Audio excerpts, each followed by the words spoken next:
శ్రీ గురుభ్యో నమ. 8వ అధ్యాయం 24వ శ్లోకము ఆధ్యాత్మిక సాధకుడి మరణానంతర ప్రయాణాన్ని, ముక్తి మార్గాన్ని సూచిస్తుంది.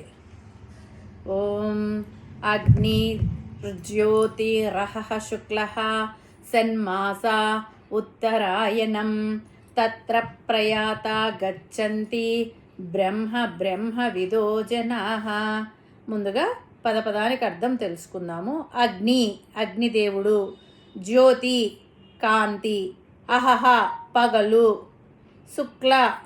శుక్లపక్షము, షణ్మాస ఉత్తరాయణం ఉత్తరాయణ పుణ్యకాలం 6 నెలలు, తత్ర ప్రయాత ఆ మార్గమునందు మరణించిన వారిని అంటే శరీరాన్ని విడిచిన వారు, బ్రహ్మ విదః జనాః బ్రహ్మజ్ఞానులైన పురుషులు, బ్రహ్మ గచ్చంతి పరబ్రహ్మను పొందుతున్నారు. తాత్పర్యం ఏమిటంటే అగ్ని వలె వెలుగుతూ ఉండేది, జ్యోతి మాదిరి ప్రకాశించేది, పగటి మాదిరి అన్నీ కనపడుతూ ఉండేది, తెల్లటి స్వచ్ఛమైనది అయిన 6 మాసముల కాలమును ఉత్తరాయణం అని అంటారు. బ్రాహ్మణ అంటే బ్రహ్మను గురించి తెలుసుకున్న బ్రహ్మవిధులు ఈ శరీరాన్ని విడిచిపెట్టిన తర్వాత అటువంటి ప్రకాశవంతమైన మార్గంలో ప్రయాణిస్తారు. అగ్ని, జ్యోతి, పగలు, శుక్లపక్షము, ఉత్తరాయణము ఈ పదాలు ఈ శ్లోకంలో వాడారు. అగ్ని వెలుగుతూ వెలుతురుని ఇస్తుంది. జ్యోతి కూడా తన ప్రకాశంతో మనకు చీకటిలో మార్గం చూపుతుంది. పగటిపూట సూర్యుడు వెలుగుతూ ఈ విశ్వాన్ని తన వెలుగుతో నింపుతాడు. శుక్లపక్షంలో రాత్రిపూట చంద్రుడు ప్రకాశిస్తూ తన చల్లని వెన్నెలతో ఆహ్లాదం కలిగిస్తుంటాడు. కాబట్టి ఇవి అన్ని శుభాలను సూచిస్తాయి. ఉత్తరం మనల్ని ఉద్ధరిస్తుంది. ఉత్తరం ఎప్పుడూ పై భాగాన ఉంటుంది. మనకు ఉత్తరాన హిమాలయాలు ఉన్నాయి. అక్కడ కైలాసంలో శివుడు ఉంటాడని మన నమ్మకం. అన్నింటికీ మించి ఉత్తరాయణంలో సూర్యరశ్మి బాగా ఉంటుంది. ఈ ఉత్తరాయణంలోనే వసంత ఋతువు వస్తుంది. అందుకే ఉత్తరాయణాన్ని ఉత్తమమైనదిగా చెప్పారు. దీనిని దేవయాన మార్గం అని కూడా అంటారు. ఇది జనవరి నుండి జూలై వరకు ఉన్న కాలం. జ్ఞానం అంటే ప్రకాశం, అజ్ఞానం అంటే చీకటి. ప్రకాశవంతమైన మార్గము అంటే జ్ఞాన మార్గం.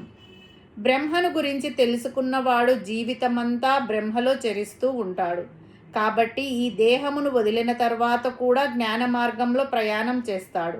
బ్రహ్మజ్ఞానం పొందిన తర్వాత అజ్ఞానము అనే అంధకారము ఆవహించదు. అంతా వెలుగే, వెలుతురే. అందుకే వెలుగును ఇచ్చే అగ్ని, జ్యోతి, పగలు, శుక్లపక్షము వీటి గురించే చెప్పాడు పరమాత్మ. ఈ 4 లక్షణాలు ఉన్న కాలమే ఉత్తరాయణం. అగ్ని, జ్యోతి అంటే మనకు తెలిసిన ప్రకాశమైన దేవత. అహహ అంటే పగటి కాలానికి చెందిన దేవత. శుక్లహ అంటే శుక్లపక్షానికి అధిష్టమైన దేవత. షణ్మాస ఉత్తరాయణం ఉత్తరాయణాన్ని అభిమానించే దేవత. తత్ర ప్రయాత ఈ మార్గంలో వెళ్ళే వారిని ఈ దేవతలు పైకి తీసుకువెళ్తారు. ఈ దేవతల ద్వారా పైకి వెళ్ళిన వారు ఎక్కడికి వెళ్తారు అంటే గచ్చంతి బ్రహ్మ బ్రహ్మ విదో జనాః. వారు మొదట కార్యబ్రహ్మ అంటే హిరణ్యగర్భ లోకానికి వెళ్తారు. హిరణ్యగర్భ లోకంలో ఉండి భోగాలన్నింటినీ అనుభవిస్తారు. వారు ఈ జన్మలో తత్వజ్ఞానం కోసం ప్రయత్నం చేసి కొంత సాధన చేసి ఉంటే దాని ఫలితంగా అక్కడ హిరణ్యగర్భుడు చేసిన ఏర్పాట్లను అనుభవిస్తారు. హిరణ్యగర్భుడితో ఉపదేశాలను పొందుతారు, విచారణలను చేస్తారు.